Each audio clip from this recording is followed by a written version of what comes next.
Mistulang ordinaryong spa sa umaga, pero pugad pala ng prostitusyon sa gabi. Yan ang nabisto ng NBI sa sinalakay na establishmento sa Quezon City. Naabutan pa sa loob ng mga silid ang ilang parokyano at masahista na kapwa hubot-hubad. Ayon sa tip sa NBI, hindi raw basta-basta nakakapasok sa spa. Kailangan mag-book gamit ang isang messaging app. Dito, makikita ang larawan ng mga masahistang supermodel daw sa ganda.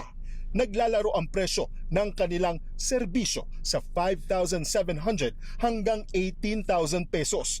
Kasama na sa presyo ang entrance fee at tip. Nagbabago lang ng category kung depende dun sa physical feature tsaka yung edad ng therapist na pipiliin mo. Yan ang kanilang mas bata, mas maganda, presumably mas mataas ang kanilang rate.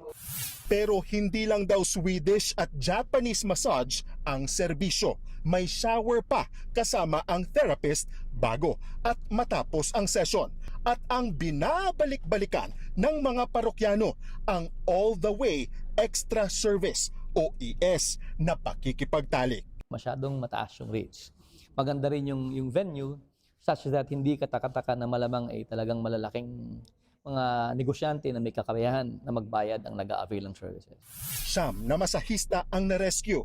Napilitan lang umano ang karamihan sa kanila na mag-alok ng ES. Dalawa naman ang arestado na mahaharap sa non-bailable na kaso. Ina-abuse ang vulnerability at walang kakayahang makapagtrabaho ng mga kababaihan. Kaya hindi malayo na talagang maliwanag na trafficking ito.